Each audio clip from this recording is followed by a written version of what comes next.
जैसे आदमी मति करता है ऐसे गति को पाता है। मैं दुखी हूँ ऐसा एक 24 घंटे कोई विचार करे तो दुख के दरिया में डूब जाता है। मैं बीमार हूँ ऐसा भाव करे, मेरा कोई नहीं, मैं बीमार हूँ, तो वैसे ही हो जाता है। मैं बंधन में हूँ ऐसा चिंतन करे 24 घंटा तो पाएगा कह रहे बड़ी परेशानी। और मैं मुक्त हूँ इस प्रकार का भाव यदि दृढ़ कर दे तो मुक्त है।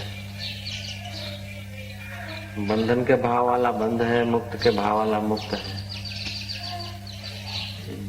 ईसा के भाव वाला ईसा है, मोहम्मद के भाव वाला मोहम्मद का भक्त है, हिंदुत्व के भाव वाला हिंदू है, पारसी के भाव वाला पारसी है। सब भाव ही तो है। सारा विश्व भावना मात्र है, उसमें ठोस नहीं है, कोई सत्य है ऐसी बात नहीं। उसी परमात्मा की सत्ता से जो वृत्ति फुरती है और जैसे जैसी कल्पना होती है ऐसा सत्य हो भासता है।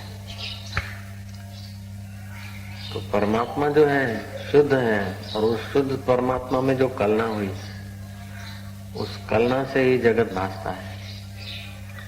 शुभ अशुभ सत्य असत्य, ये कलना को जो मोड़ देता है वो साक्षात्कार कर लेता है। कलना को जो देख लेता है, कलना माना क्या? पूर्णा भावना। अब जब दुख आता है तो समझ लो कि दुख की भावना आई है। दुख तो कहीं है नहीं, दुख की भावना है। दुख कितना ही पड़े और तुम्हारा भाव नहीं उठता तो दुख नहीं डाले।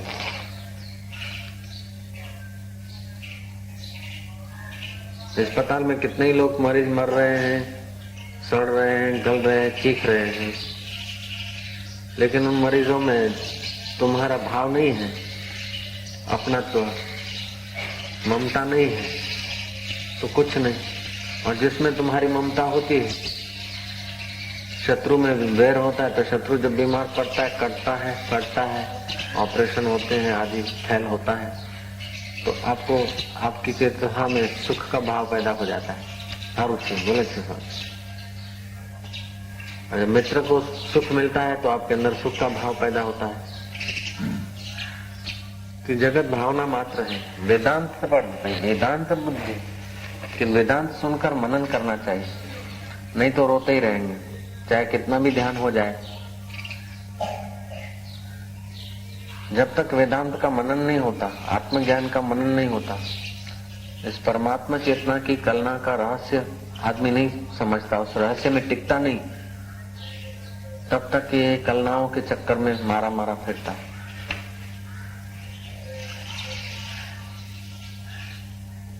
और ये कलनाएं मोह से, राग से, अविद्या से। अविद्या सारे दुखों का अनर्थ है। अविद्या जो विद्यमान है उस परमात्मा को न देखने दे और अविद्यमान में कलना पैदा हो जाए, इसका नाम अविद्या है। जरा ऊंची लेवल का है थोड़ा, ये समझे बिना परम शांति के द्वार नहीं खुलते। तो जगत पूर्णा मात्र है और जैसा जैसा पूर्णा करते ऐसा सत्य उभारता है। लीलावती का पति पूर्णा कर रहा है युद्ध होने का, और उसका शत्रु और उनकी युद्ध हुई तो शत्रु का दृढ़ निश्चय था कि मैं जीतूं और मुझे राज्य मिले पृथ्वी का। लीलावती का पुरुष पति का विचार था ठीक है जीत लेंगे, नहीं तो भगवान के पास जाएंगे।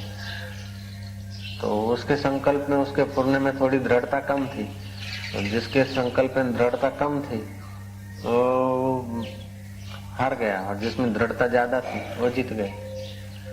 लीलावती रोई और सरस्वती देवी प्रकट हुई, उपास्य देवी को पूछा कि मैं तुम्हारी पूजा करती हूँ फिर भी मेरा पति क्यों चला?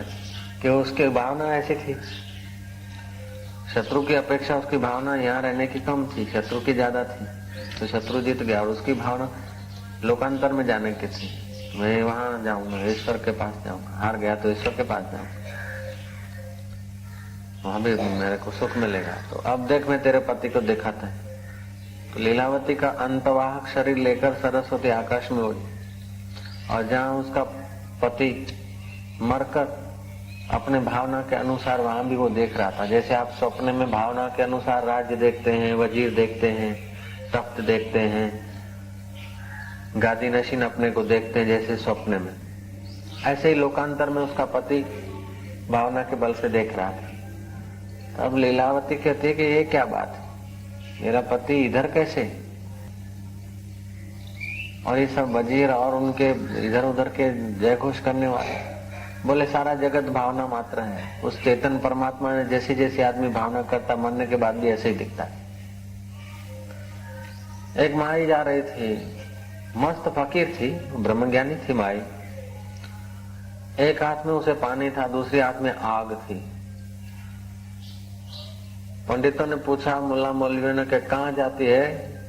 उसने कहा कि मैं जाती हूँ तुम्हारे स्वर्ग को आग लगाने, तुम्हारे बिस्त को आग लगाने जाती हूँ, और तुम्हारे दोजक को जरा पानी छांट के ठंडा बनाने जाती हूँ। बिस्त को आग लगाने जाती हूँ और दोजक को शीतल करने जाती हूँ। मतलब वो फकीर मस्त फकीर थे कि तुम्हारा भावना में ही बिस्त है और भावना में ही दोजक है, तो इन दोनों को, जो दोजक की भावना है, दुख की भावना है, उसको पानी डालकर हटाती हूँ, और जिसमें सुख की भावना है उसको आग लगा के पूरा कर देती हूँ। भावनाओं से हम भ्रमित हो रहे थे। मैं स्वर्ग में जाऊं, फिल्म में भी तो भावना होती है, तब मजा आता है। हा हा हा हा हा हा हा, भावना होती है तभी मजा आता है। दुराचार में भी जब कुभाव होता है तब मजा आता है, सदाचार में स्वभाव होता है तब मजा आता है, और मौन में भी, एकांत में भी जब समझ का भाव होता है तो एकांत में मजा आता है। पापी आदमी को मजा नहीं आएगा, ना समझ आदमी को मौन में मजा नहीं आएगा। शरीर से तो चुप रहेगा, फिर भी मन से तो चलता रहेगा।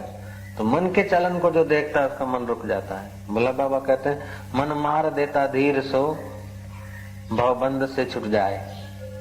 जो मन को मार देता है, मन के कल्पनाओं को, संकल्पों को हटा देता है, संकल्पों को देख के संकल्पों से अपना पिंड छुड़ा देता है, वो तर जाता है। बाकी तो कोई ईसा की भावना से ईसा का भगत है, कोई राम की भावना से राम का भगत है, कोई देवी की भावना से देवी का भगत है, कोई झूलेलाल की भावना से झूलेलाल का भगत है, कोई विषयों की भावना से विषयों का भगत है। तो विषयों का भगत विषय होता है, पामरों का भगत पामर होता है, देवताओं का भगत देवताओं तक जाता है, भगवान की आकृति वाला भगत भगवान की आकृति जैसे उसमें जाते हैं लोकांतर में। लेकिन जो भगवान की असलियत को जानता है वो भगवान की असलियत में समा जाता है। पहले जिस प्रकार का आपको ज्ञान होता है, जिस प्रकार की भावना होती है, उसी प्रकार आप पहुंच जाते हैं। भावना हुई मोटेरा आने की तो कहाँ अपना वो मैसाणे से दूर गांव, कहाँ इधर। तो कलना जब संसार में होती है तो हम संसार में, जब दुख में होती है तो हम दुख में होते हैं। कलना जब रोग में होती है तो हम रोगी होते हैं। शरीर को रोग है और तुम्हारी कलना कुछ अच्छा चिंतन कर रही है तो आपको रोग का दुख नहीं होगा। राजेंद्र बाबू को फोड़ा हो गया था, राष्ट्रपति राजेंद्र बाबू, तो नस्तर रखने के लिए डॉक्टर आया। मैंने कहा कुछ इंजेक्शन मारे आप, ऐसा क्लोरोफॉर्म का कुछ उपयोग करे शरीर पर, आपको पेन होगा नहीं तो। राजेंद्र बाबू ने कहा ठीक है, ऑपरेशन करना है करो। ऑपरेशन करने की तो मना नहीं है, लेकिन ऐसा है कि ठहरो जरा, मैं गीता पढ़ता हूँ, 2-5 मिनट छोड़ देना, मैं गीता पढ़ता हूँ। गीता में पढ़ते पढ़ते मैं अपनी भावना गीता के ज्ञान में स्थित कर दूंगा और तुम अपना ऑपरेशन कर लेना। राजेंद्र बाबू ने गीता पढ़ी, ऑपरेशन करने वाले ने जो नस्तर रखना था, छोटा सा ऑपरेशन करना था, कर दिया। जब गीता रखी तो बोला बहुत दर्द होता है। मैंने पूछा कि इतनी देर आपको, जब चक्कू घूम रहा था दर्द नहीं हुआ? बोले उस वक्त मेरी कलना भावना उधर ज्यादा थी, इधर कम थी। होता तो था लेकिन इधर गौण वृत्ति थी और वहां गीता में मुख्य वृत्ति थी। अब गीता छूट गई तो दोनों वृत्ति यहाँ आ गई। ऐसे ही जो ब्रह्मवेता महापुरुष हैं तो वे जगत में जब होते हैं, जगत के व्यवहार में जब उनकी कलना होती है, तो जैसे हम लोग हैं ऐसे ही वे लगते हैं। खाते हैं, रोते हैं, राग द्वेष खिंचाव तनाव, मेरा तेरा, ये वो सब हम में और उनमें तनिक भी फेर नहीं लगता, क्योंकि हम वहीं जीते हैं, वो भी वहां जीते हुए दिखते हैं, लेकिन उनकी जो कलना है, उनकी जो भावना है वो बाधित हुई है। उनका सारा जो व्यवहार है ना, भुने हुए बीज की तरह है। इसलिए उन्होंने जब तत्व साक्षात्कार किया तो पूरी अविद्या अपने कार्यों सहित बाधित हो गई। पूरी अविद्या जब कार्यों सहित बाधित हो जाती है तो फिर अविद्या के कार्य हम जैसे ही वे करते हुए नजर आते हैं। हो सकता है कि हम देखें तो उनमें आरोप भी करें कि हमारा मन एमना शो, फिर हमारा एमना करता हमें थोड़ा हारा चाहिए, ऐसा भी लगे। जैसे घाट वाले बाबा हैं तो खान पान में थोड़ा अशुद्धि दिखती है, तो लगता है साधक को कह रहे ठीक है बाबा जी तो ज्ञानी तो है, लेकिन इनसे तो वो फलाना महाराज जो है बड़े अच्छे पवित्र रहते, ऐसा ठीक है। लेकिन उनके लिए सारा जगत बाधित हो जाता है, सारा जगत अविद्या का कार्य हो जाता है। तो अविद्या का कार्य होने के नाते उनकी गौण वृत्ति और मुख्य वृत्ति दोनों वृत्ति अध्यारोपित दिखती है। अध्यारोप समझता है ना? अध्यारोप का मतलब है कि जैसे है तो भाई रस्सी, एक ने कहा कि सांप है, दूसरे ने कहा नहीं सांप नहीं है, ये तो दरार है। तीसरे ने कहा दरार कैसे हो सकती है, तो पानी का लीटा है। चौथे ने कहा लीटा भी नहीं है, सांप भी नहीं है, ये डांग है। पांचवें ने कहा डांग वांग नहीं, मरा हुआ सांप है। तो ये सब उसमें अध्यारोप कर रहे हैं। अध्यारोप उन लोगों का इतना ठोस है, रस्सी वाले को रस्सी भासती है, सांप वाले को सांप भासता है, दरार वाले को दरार भासता है, सबको अपने अपने तर्क ठीक लगते हैं। लेकिन जिसको असलियत पांच भूत दिखते हैं वो समझता कि ठीक है जो तुम जैसे भावना करते ठीक है, बराबर है, तू भी सही है, तू भी सही है, तू भी सही है, तू भी सही है, लेकिन सही होने की तुम्हारी कल्पना है। जगत में ऐसा कुछ नहीं है जो यथार्थ हो। जैसी जैसी भावना होती, जैसी जैसी कलना होती, अष्टावक्र महाराज कहते हैं मुक्ता अभिमानी मुक्तो। मुक्त अभिमानी जो है, मैं मुक्त हूँ, चैतन्य हूँ, ऐसा जो भाव करते हैं, ऐसी जो कलना पक्की होती तो मुक्ति का अनुभव करते हैं। और मुझे ये नहीं मिला, मैं दुखी हूँ, तो वो दुखी हुए। अब मैं हिंदू हूँ तो हिंदू भासता है, मैं मुसलमान हूँ तो मुसलमान भासता है। इस अंतर्यामी आत्मदेव का ऐसा चमत्कार है कि जैसा जैसा भाव करो, जैसे जैसे वातावरण में रहो, जैसी जैसी कलना क्रिएट करो, ऐसा हो भासता है। हार तो नहीं जाऊंगा तो हार जाएंगे। ये नहीं है कि ज्यादा लोग जीते हैं, जीत सकते हैं, ज्यादा लोग जो होते हैं वो जीतते हैं, ऐसी बात नहीं है। कम संख्या के लोग हारते हैं, ऐसी बात नहीं है। कलना किसकी ज्यादा है, दृढ़ता किसकी ज्यादा है? जिनकी दृढ़ता ज्यादा है वो जीतते हैं, और जिनकी दृढ़ता कम है वो हारते हैं।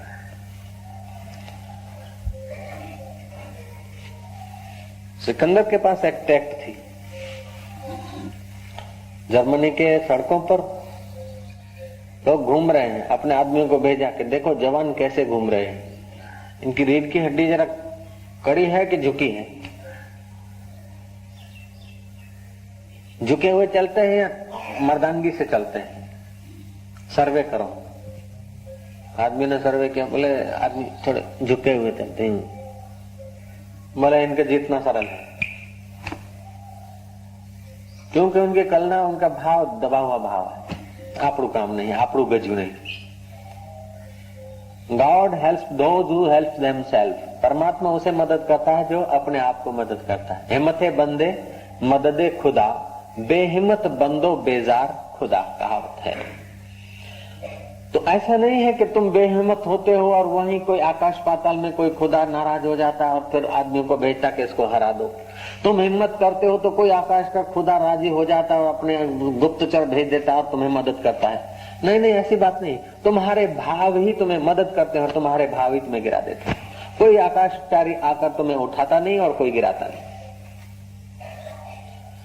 वेदांत को समझो तो जीने में इतना मजा आता है, जीतने में इतना मजा आता है, हारने में इतना मजा आता है, महाराज क्या कहा जाए। एक अलमस्त तप्तवेता फकीर घूम रहे थे जंगल में अपनी निजानंद की मस्ती में। बोकोजू उसका नाम। बोकोजू को अटक करते थे। बोकोजू को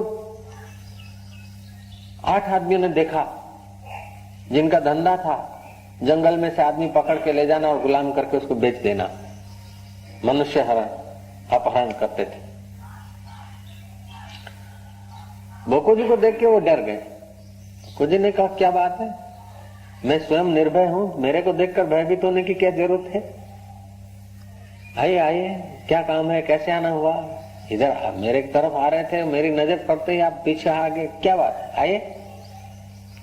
उन्होंने कहा आ नहीं सकते, हिम्मत नहीं होती, मुझसे तुम्हारे से डर लगता है। बोले तुम 8 हो, मैं 1 हूं, मेरे पास हथियार भी नहीं है, क्यों डर रहे। डर लग रहा है क्या, बस तुम मारोगे तो नहीं। बोले मारेंगे नहीं, आए आए, न हम मारते हैं न मार खाते हैं, बताओ आओ क्या बात है। आए। बोकोजू ने पूछा कैसे है, क्या धंधा है, क्या करते हो, क्यों आए।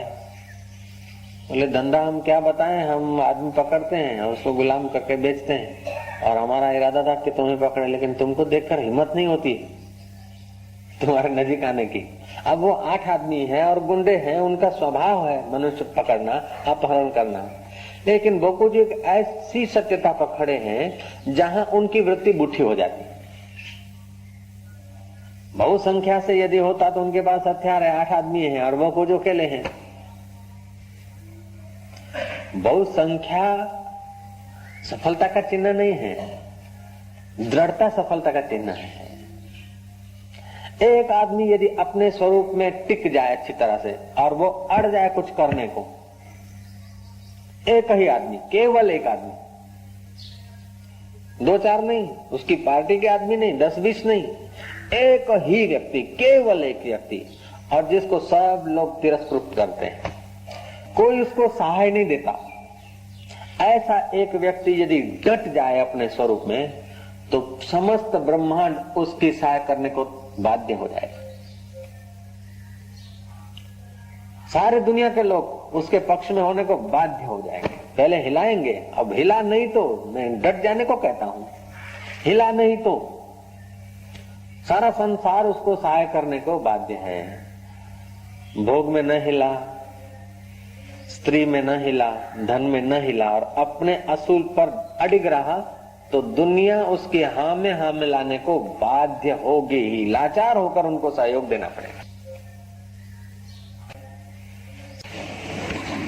कथा आती है पंचदशी में।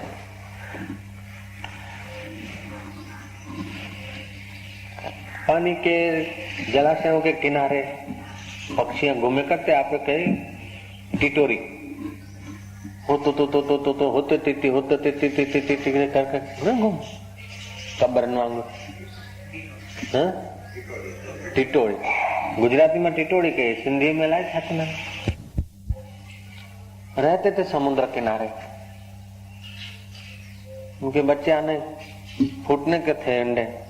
टिटोरे ने कहा चलो अपने दूर आज निकल चलते। टिटोरी ने बोला हमारे बच्चे को क्या होगा, ये समुद्र तो तूफाने चढ़ता है, उसको तो पता भी नहीं कि हमारे बच्चे कैसे घसीट ले जाए, तो ये बड़ा लुच्चा है। टिटोरा बोलता कि पगली, मेरे होते हुए और अपने बच्चे वो ले जाए, समुद्र और अपने बच्चे ले जाए, तो क्या नादानी की बात कहती है। बोले आप क्या, ये तो इतना बड़ा विश्वास, इतना विश्वास।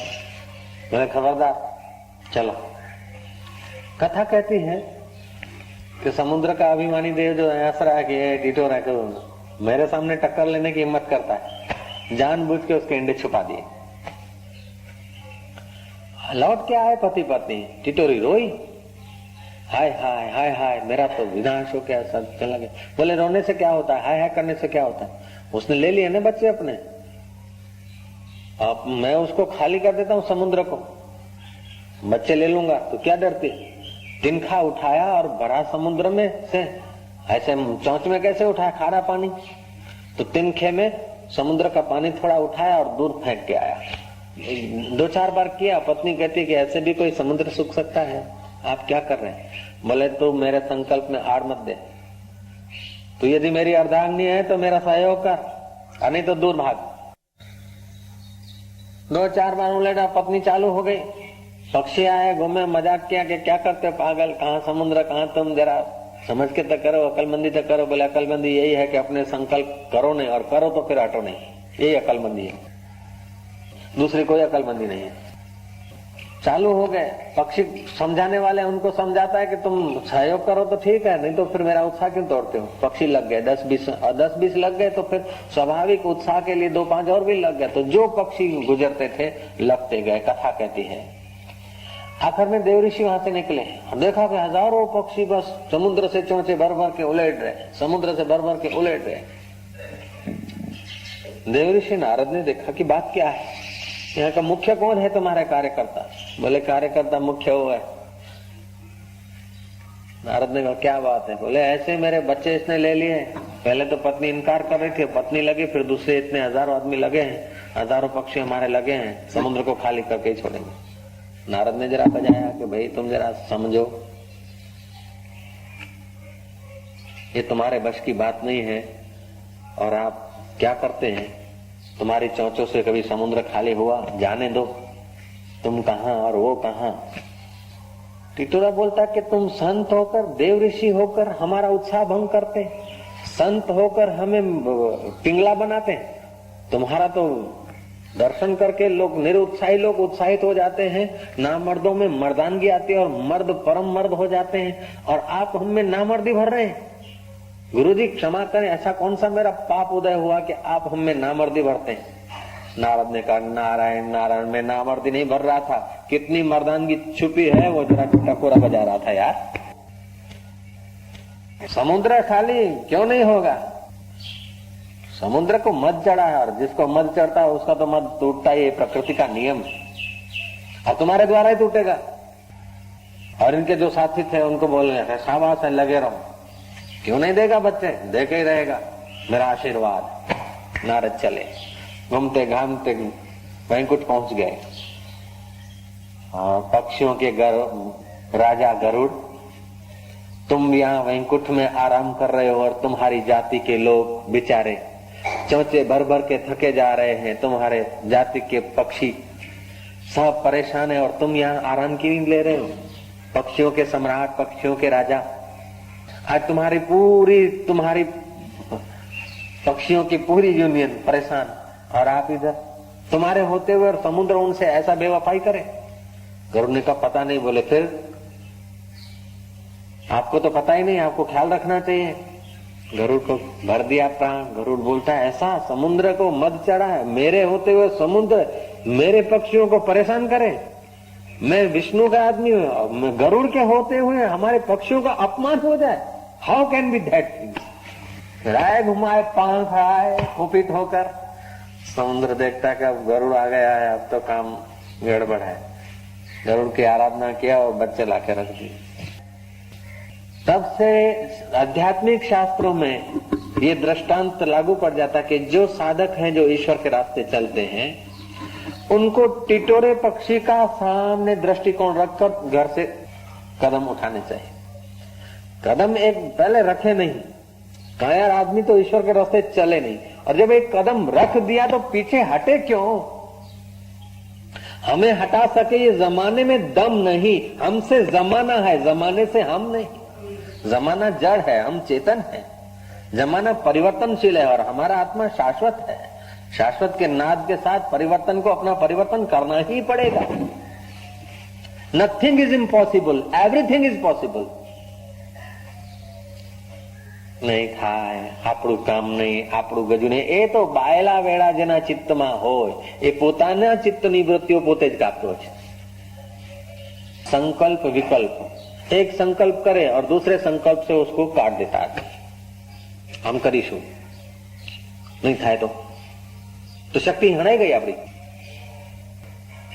ऐसे बद्ध का जो अपने को बंधन में मानता है वो बद्ध है, जो अपने को मुक्त मानता है मुक्त है, जो अपने को हिंदू मानता है हिंदू है, वो मुसलमान मानता है मुसलमान। और यही कारण है कि मरने के बाद हिंदू को स्वर्ग दिखता है, मुसलमान को बिस्त दिखता है, हिंदू को नरक दिखता है और मुसलमान को दोजक दिखता है, हिंदू को अप्सराएं दिखती है और मुसलमान को हूरें दिखती है।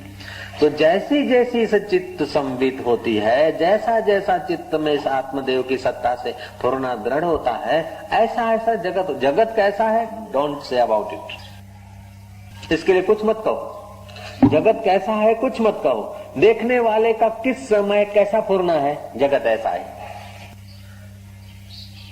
किसी ने भूत के दर्शन किए हैं, किसी ने रात को भूत देखा है, तो उसको झूठा मत मानो, क्योंकि उसने कल्पनाओं से सुना है और उसका मन, उसकी वृत्तियां नियंत्रण छोड़कर भूत की आकृति ले बैठी है। किसी ने रात को ईसा के दर्शन किए हैं, ईसा मर गए और बाद में उसको ईसा मिले हैं, तो सही कह रहा है। जो मर गए ईसा वो तो नहीं आया, लेकिन इसके मन में जो ईसा बैठ गया वो नियंत्रण खोलकर रात को खड़ा हो गया। किसी को कृष्ण दिख रहे हैं तो झूठ नहीं बोल रहा है।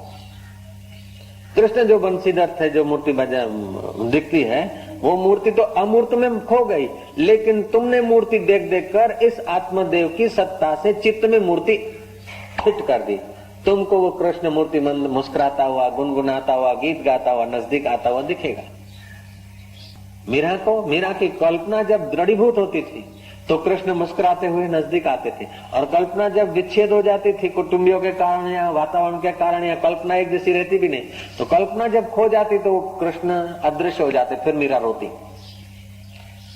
दर्शन दो घनश्याम, नाथ में दर्शन की प्यासी। अब दर्शन देने को वो आया नहीं था और दर्शन से हट भी नहीं गया, तो उसकी चित्त वृत्ति जब दृढ़ीभूत हुई तो कृष्ण का रूप लेकर आ रहे तो आते हुए देखे, चले तो न जाएंगे, वो चले गए। भागवत में प्रसंग आता है कि गोपियों ने श्री कृष्ण से प्रार्थना की कि अधरा अमृत का दान करो प्रभु, धरती इति धरा। जो पृथ्वी का सुख है वो धरा अमृत है, जो पृथ्वी पर न मिल सके, पृथ्वी के पदार्थों से, विषयों से जो न सुख मिल सके, वो है अधरा अमृत। 5 तत्वों के सिवाय, पंच भौतिक पदार्थों के सहयोग के सिवाय जो सुख है वो निर्विषय सुख है, अनआर्टिफिशियल सुख है। आर्टिफिशियल सुख तो रानियां लेती है, लेकिन हमें प्रभु ये आर्टिफिशियल सुख नहीं चाहिए, हमें अधरा अमृत का दान करो। और श्री कृष्ण ने बंसी बजाई, बंसी के नाद से उनकी चित्त की वृत्तियां जो फैली हुई थी वो एकाग्र हो गई। अब एकाकार हो गए तो आनंद आने लगा। आनंद आने लगा, किससे आने लगा? बंसी से नहीं, बंसी एक माध्यम बनी। बिखरी हुई तुम्हारी संबित, बिखरी हुई तुम्हारी वृत्तियां तदाकार हुई, और कृष्ण में श्रद्धा थी, भाव था। जहां श्रद्धा और भाव होता है वहां तदाकार वृत्तियां जल्दी होती। इसीलिए आध्यात्मिक जगत में शर्त रखनी पड़ती है कि श्रद्धा है कि नहीं है, कितना समझदार हो, कितना विद्वान हो, कितना अकलमंद हो, और श्रद्धा नहीं है तो उसमें आनंद की वृत्ति उठेगी नहीं। बुद्धू है, अकल नहीं है, और श्रद्धा है तो आनंद ले लेगा, मजा ले लेगा। बुद्धू नहीं है, अकलमंद भी और श्रद्धा भी है, तो समझो उसने तो बस नैया उसकी किनारे लग सकती। इसलिए गीताकार कहते हैं श्रद्धावान लभते ज्ञानम तत्पर संयते इंद्रिया। श्रद्धालु भी हो और इंद्रियों को संयत करने की कला अटकल हो, ज्ञान को उपलब्ध हो जाएगा। जिसके पास श्रद्धा नहीं है और सब कुछ है, श्रद्धा एक ऐसा सद्गुण है कि हजार हजार दुर्गुणों को ढक देता है, और अश्रद्धा एक ऐसा दुर्गुण है कि हजार हजार सद्गुणों को ढक देता है। इसलिए जो बड़े बड़े विद्वान हैं, बड़े बड़े समझदार हैं, वे लोग भीतर से बड़े परेशान अशांत हैं, और जो ना समझ है वे भी अशांत हैं, दुखी हैं। जिनके पास श्रद्धा है वे समझदार हैं तभी भी मजे में, और ना समझ है तो भी मजे में है। श्रद्धालु लोग बड़े मजे में दिख गए। तो श्रद्धा एक ऐसी वृत्ति है जो तुम्हारी और वृत्तियों को काटने में बड़ा काम देती है। कृष्ण बजा रहे हैं बंसी, आहा आहा आहा आहा, मैं तारू मारू एनु तेनु बधु भुलाई लो। कृष्ण बंसी बजा रहे और हम सुनेंगे और फिर वहां पहुंचेंगे, कृष्ण के साथ रास करने का मौका मिलेगा। आहा, जिन ग्वाल और गोपियों में श्रद्धा थी, आहा थी, उनको वो बंसी सुनाई पड़ी, भागवत कहता है, दूसरों को नहीं सुनाई पड़ी। कृष्ण ने कहा जो मेरे प्यारे होंगे, जो मेरे भक्त होंगे, जिनको बंसी सुनाई पड़ेगी वो आ जाएंगे। तो जिनमें श्रद्धा थी उनके ही कानों ने बंसी का नाद सुना, और जिनमें श्रद्धा नहीं थी उनको सुनाई नहीं पड़ा। अर्थात तुम्हारी श्रद्धा है तो वृत्ति गहराई से, तुम्हारी श्रद्धा होती है तुम्हारी प्रतिष्ठा में, तुम्हारी इज्जत आबरू में। जब इज्जत आबरू के खिलाफ होता है तो वहां खिलाफ न हो, इसलिए तुम्हारी वृत्ति बहुत जाती है। जैसा तुम निंदा को याद रखते हो, ऐसा यदि तुम सत्संग को याद रखो तो बेड़ा पार हो जाएगा।